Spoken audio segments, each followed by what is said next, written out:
પણ આ અમારે જોગીદાસ કુમારની વાત કેવી છે. ભાવેણાના રાજાને સામે હામું બારવટું ખેડ્યું છે. અહીંયા બેસણી થઈ બધી વસાઈ ગઈ બધી વસ્તુ. પછી કે મારે કુંડલા હારું એક કુંડલા જોવે મારે કે બાપુ કે કુંડલા ન મળે કે કુંડલાને માટે એ બારુડીએ જોગીદાસ કુમાર બારુડીઓ સડ્યો અને અમારા કવિ લખે છે ધ્રુવ સળાય મેરુ ડગ્યા ને મજાસ દેની માન પણ આ તો જોગી કોનર જાતિ કરે એ તો ખત્રી વટખુમા. અમારે ઝવેરચંદ મેઘાણી આ કવિતા લખેલી છે. ચોટીલાનો વાણિયો પણ તારી તે કવિતા જણા અને પીધેલ જને પાણી. પછી ઓલી લાખું સરોવર એ એમને મળાય મેઘાણી. આ મેઘાણી માટે તો કેટલું બોલો એ ઓછું પડે. પણ લોકો લેખક સગળા લોકની આમાં લેખક સગળા લોકની ને તોળાણી ટાકું. પણ તારી વધી તોળી વાણિયા એ તો તારી મેઘાણી. પણ ઘટ બોલ દરિયાના પાણી એ જાણી ઝવેરચંદ મેઘાણી. અહીં બારવટે સેડા એમ કહેવાય છે કે જ્યાં દવાઈને ધાડ પાડે છે જોગીદાસ કુમારના માણસો, જોગીદાસ કુમારના સાથીદારો ભાવનગરના રાજાને હાંકા બાકા કરી નાખ્યા પણ હાથમાં નતા આવતો. અને એમ કહેવાય છે કે દિન ગણતા માસ ગયા અને વર્ષે પડ્યા અત્યારે યાળ સુરત ભૂલી સાહેબા જેને નામે ને વિસર્યા 10-12 વર્ષના વાણા વાગ્યા ને એનું બારવટું શું છે. એમાં એક દિવસ હવે સવારના પરમાં એમ કહેવાય છે કે જોગીદાસ કુમારનો બાપો આદા કુમાર બેઠા છે અને ન્યાય એને ખબર આપ્યા કે ભાવનગરના રાજા કૃષ્ણકુમાર સિંહજીનો કુંવર દાદબા ગુજરી ગયા છે.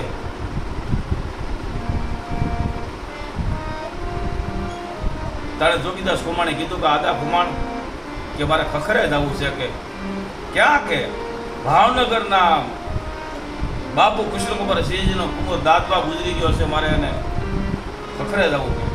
અરે બાપા કે દુશ્મનના કુંવર મરી જાય ના ખખરે જવાનું હોય કે એને લાપસીના આંધણ મૂકે કે બાપા તેની ભૂલો આદા કુમાર તમારી ઉંમરે પાછી વળી ગઈ. શું કે આપણે રાજાને જીગાણો છે, કુંવર તો આપણો કુંવર એનો કુંવર કે તો કે જા બાપ જાળવીને જાજે કે. અને એમ કહેવાય છે કે જોગીદાસ કુમાર ખખરે જાય છે. એમાં ભાવનગરમાં 500 માણસની વસમાં પછેડી માથે ઓઢીને અને રો કરે છે, આકલ મારે છે.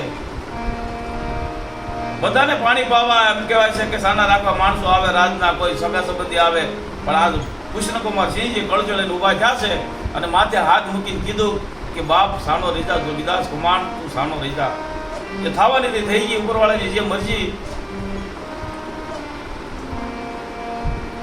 ત્યાં તો રાજમાં કોણ કે જોગીદાસ કુમાર તલવારી કાઢ્યો કે મારો કાપો કે અરે ઉભા રહ્યો કે આજે મારે બારવટે લડવા નથી આવ્યો, આ તો દુઃખમાં મારા ભાગ લેવા આવ્યો છે. જોગદાસ બીસ નહીં કે બાપુ. અરે બાપુ બીતો હોય તો અહીંયા આવે જ ખરો કે. અને પછી એમ કહેવાય છે જોગીદાસ કુમાર 8 દિવસ 10 દિવસ સુધી ત્યાં રહેશે અને જોગીદાસ કુમાર એમ કહેવાય છે કે એના દીકરાના આમ ખવડાવી અને એ રાજાને ખવડાવે છે. અને તેથી જોગીદાસ કુમારને કહે કે જોગી આ તું માગી લે, કારણ કે મારે કાંઈ ન ખપે કે મારું હું ધીંગાણે લઈશ કે. અને જોગીદાસ કુમાર એક દિને સમય એમ કહેવાય છે કે એના રાણીબા દરબારના કૃષ્ણકુમાર સિંહ રાણીબા દડવે જાત્રાએ જાય છે ત્યાં બારવટિયાને લૂંટે છે જંગલમાં. ત્યાં જોગીદાસ કુમાર પડખેથી નીકળ્યા અને ખબર પડી ગઈ કે આ કોઈ લૂંટારો છે. કોણ છો કે જોગીદાસના માણસો છે. તો જોગો આમ લૂંટે નહીં કે અમારે કે. ત્યાં જોગીદાસને ખબર પડી ગઈ કે લૂંટતા નહીં કે પણ કે સાનો મોટો રે આપણા બેનો અડધોડ કે તારે તો આંકડે મધને માખ્યો બન્યું છે કે તારે તો રાજનીરે દુશ્મની છે ને તું આમ આડો પર કે એ કે રાજનીરે દુશ્મની છે કુંવર તો મારા બેન છે આગા રહેજો જરાય કોઈ વેલડીની પાસે આવ્યા તો જીવતા નહીં જવા તો અને એ બધા લૂંટારાને મારી ભગાડીને કાઢ્યા અને પછી એમ કીધું કે બેન બા તમે કહો તો હાલો દડવા લઈ લો વેલડું તમે કહો તો ભાવનગર મૂકી જાઓ અને દીદી એમ કહેવાય છે કે ભાઈ હવે દડવા નથી જવું મને ભાવનગર મૂકી જાઓ એ ઘોડાની અસવારી હાલ્યો જાય છે વાહ વેલડું હાલ્યો આવે છે કઈ ભાવનગરના ધાપા સુધી એમ કહેવાય છે વર્તેજના ધાપા તો દીદી સિંહોરમાં રાજધાની હતી ભાવનગરની એ કે હવે મારી હદ પૂરી થઈ અને આજથી તમે જાઓ અને જ્યાંથી જોગીદાસ કુમાર પાછો વળી જાય છે કે જોગીદાસ કુમાર જોગા ભાઈ કે હાલો હું તમારું બાગડું તમે હું પાર પાડું રાણી બા કે પણ કે બેન તને કાપડું દેવું છો તારે મારે કાંઈ લેવાય એમ એ આ જોગીદાસ કુમાર તાણે કીધું ને ધ્રુવ સળે મેરુ ડગે મદસ દેની માન જોગી કોનર જાતિ કરે એ તો ખત્રી વટ કુમાર બસ